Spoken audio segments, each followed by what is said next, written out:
झटपट ज्वारीचे पापड एकदम पातळ झालेत, मस्त दिसतात, बॉबी सारखे झालेत, एकदम पातळ, जबरदस्त. नक्की ट्राय करून बघा. नमस्कार मंडळी, मधुराज रेसिपी आवडतात ना? मग चॅनल सबस्क्राईब करा आणि बेल आयकॉनवरही क्लिक करा. खूप खूप धन्यवाद आणि शुभेच्छा. नमस्कार, मी मधुराज रेसिपी मराठीमध्ये तुम्हा सर्वांचं खूप खूप खूप मनापासून स्वागत. आज आपण ज्वारीचे पापड कसे बनवायचे ते बघणार आहोत. ज्वारीच्या पिठापासून कसं बनवायचं ते बघणार आहोत. पारंपरिक पद्धतीने नाही बघणार, जिथे ज्वारी भिजत घालतात, मग त्याचा चीक काढून घेतात.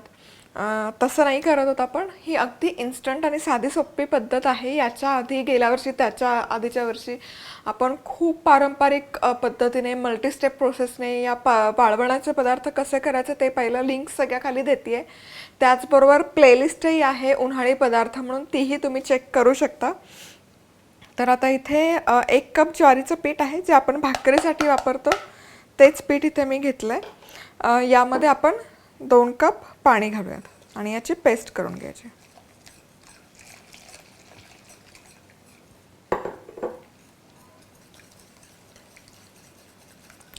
ही पेस्ट बनवून तयार आहे. आता हे आपण बाजूला ठेवूयात. आता ज्वारीच्या पिठाची पेस्ट करून झालेली आहे आणि इथे मी 4 कप पाणी गरम केलं आहे.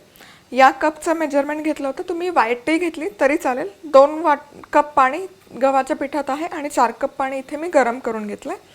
आता या पिठामध्ये आपण मीठ घालूयात चवीपुरतं.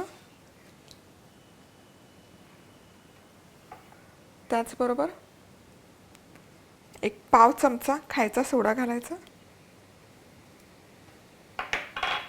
1 चमचा पापड खार, किराणा मालाच्या दुकानात मिळतो पापड खार. इन्स्टंट व्हर्जन आहे, त्यामुळे पापड खार घालणं गरजेचं आहे. आणि 1-2 मोठे चमचे पांढरे तीळ. तर बाकी जिरं किंवा ज्या मसाल्यांचे रंग उतरतात पाण्यामध्ये घातल्यानंतर, ते पदार्थ सगळ्यात शेवटी घालायचे. नाहीतर मग काय होतं, जिरा सपोज आत्ता घातलं तर त्याचा काळपटपणा पाण्यामध्ये उतरतो आणि मग ते पापडला पण तोच रंग येतो, जिरं म्हणा किंवा काळी मिरी म्हणा. म्हणून मग मी शक्यतो त्या सगळ्या गोष्टी शेवटी टाकते. सगळं शिजवून झालं की आता यामध्ये आपण एकदा पुन्हा ढवळून घेऊयात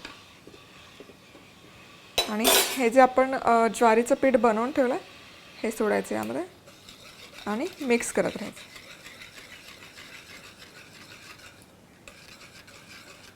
आणि याला हे छान असा घट्ट होईपर्यंत आणि छान ग्लेज येईपर्यंत आपण हे ज्वारीचं पीठ शिजवून घेणार आहोत. तर इथे मी 10 मिनिट शिजवून घेतलं आणि शिजवत असताना हे कंटिन्युअस ढवळत राहायचं, नाही तर ज्वारी जी आहे ती खाली बेसला चिकटू शकते. त्यामुळे कंटिन्युअस एकसारखं ढवळत हे शिजवून घेतलं आणि तुम्ही बघू शकाल ग्लेज खूप छान आली आहे या मिश्रणाला आणि छान असं दाटसर पण झालं आहे, परफेक्ट. आता गॅस बंद करायचा आणि यामध्ये आता जिरं घालायचं. मी आधी घातलं नाही कारण तुम्हाला सांगितलं होतं. आणि त्याचबरोबर 1 चमचाभर चिली फ्लेक्स. चिली फ्लेक्सच्या ऐवजी रंग छान दिसतो लालसर या पापड्यांमध्ये, म्हणून मग मी चिली फ्लेक्स घालते. पण चिली फ्लेक्स ऐवजी तुम्ही हिरवी मिरचीचा ठेचा घातला, लाल मिरचीचा ठेचा घातला किंवा काहीच नाही घातलं तरी चालेल. आता आपण हे पापडे टाकून घेऊयात. मधुराज रेसिपी मसाले कॉन्टेस्टमध्ये भाग घेण्यासाठी अमेझॉनवरून मसाले ऑर्डर करा. मसाले कसे ऑर्डर करायचे आणि कुठून ऑर्डर करायच्या दोन्हीही लिंक खाली डिस्क्रिप्शन बॉक्समध्ये आहेत.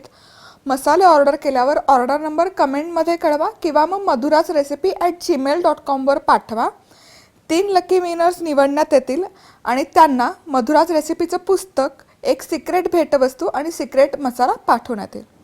आता पापड्या घालण्यासाठी अर्थातच प्लॅस्टिकचा कागद आहे, त्याच्यावर आपण घालू. सुती फडक्यावर घातल्या तरी चालेल, प्लॅस्टिकचा कागद नसेल वापरायचा, किंवा आपले जे थाळे असतात त्याला तेल लावून त्यावर घातलं तरी चालेल.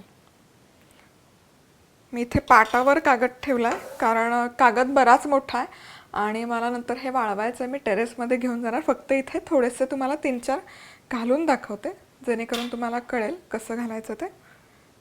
जस्ट एक पळी भर घालायचं आणि असं स्प्रेड करायचं.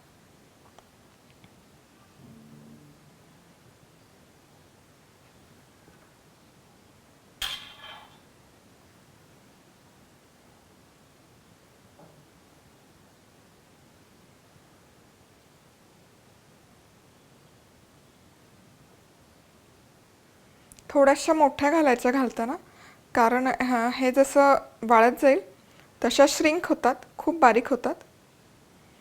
जो साईज आहे त्याच्या अर्ध्याच होतात, त्यामुळे घालताना थोडंसं मोठे घालायचं.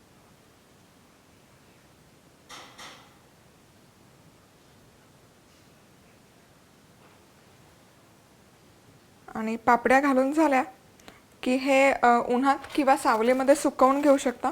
एक साधारण 6 ते 7 तास सुकवून झालं, थोड्याशा ओलसर असतानाच त्या पलटी करायच्या. चला तर मग एक साधारण 4 ते 5 तास हे ज्वारीचे पापड व्यवस्थित ड्राय झाले, त्याचे एजेस थोडेसे सुटायला लागले की हे पलटी करून घ्यायचे. पूर्ण सुकवून ड्राय करायचं नाही, नाहीतर ते पेपरला चिकटून बसतील. हलकेसे ओले असले की पलटी करायचे, पटापट पलटी होतात आणि पापड तुटतही नाही. ही एक काळजी नक्की घ्यायची आहे की पापड थोडेसे ओलसर असले की मगच पलटी करायचे.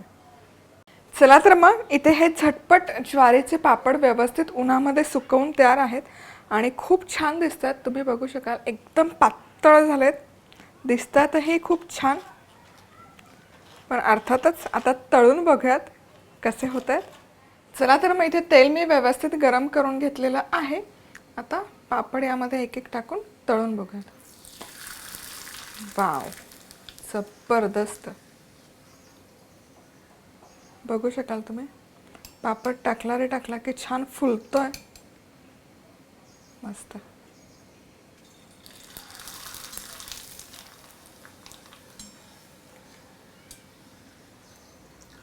खूप सुंदर. आणि कुठेही असं तो जाडसर झालेला नाही आहे, झटपट पापड असला तरी तुम्ही बघू शकाल. आणि रंगही बदलत नाही आहे. तुम्ही बघू शकाल, एकूण एक पापड मस्त फुलतोय, दिसतोय छान आणि जाडसर नाही आहे. मेन म्हणजे एकही पापड जाडसर झालेला नाही आहे. परफेक्ट सालपापडीचा पापड जसा असतो तसा एकदम छान नाजूक आणि पातळसर झाला, जरी झटपट रेसिपी असली तरी. चला तर मग ज्वारीचे पापड मस्त दिसत आहेत. तुम्ही बघू शकाल, मस्त असे बॉबीसारखे झालेत, एकदम पातळ. जरी झटपट रेसिपी असली तरी कुठेही असं दाटसर असे झाले नाही आहेत किंवा जाड असे पापड्या अजिबात झालेल्या नाही आहेत. खूप छान दिसतात, तितक्या छान चवीलाही लागतात. नक्की ट्राय करून बघा. आणि या रेसिपीची लिंक कॉपी करून तुमच्या मित्रमैत्रिणींबरोबर व्हॉट्सॲप, फेसबुकला शेअर करू शकता. या व्हिडिओच्या खाली एक शेअर ऑप्शन असतो, शेअर टू व्हॉट्सॲप केलं की कोणाकोणाला शेअर करायचं करू शकता. त्याचबरोबर लाईक करू शकता, कमेंट करू शकता, सबस्क्राईब करायला विसरू नका. तर आज वेळात वेळ काढून तुम्ही ही रेसिपी पाहिल्याबद्दल तुम्हा सर्वांचे खूप खूप खूप मनापासून धन्यवाद. पुन्हा भेटूयात अशाच एका छानशा रेसिपीबरोबर. तोपर्यंत मस्त राहा, खुश राहा, आनंदी राहा आणि सगळ्यात महत्त्वाचं खात राहा.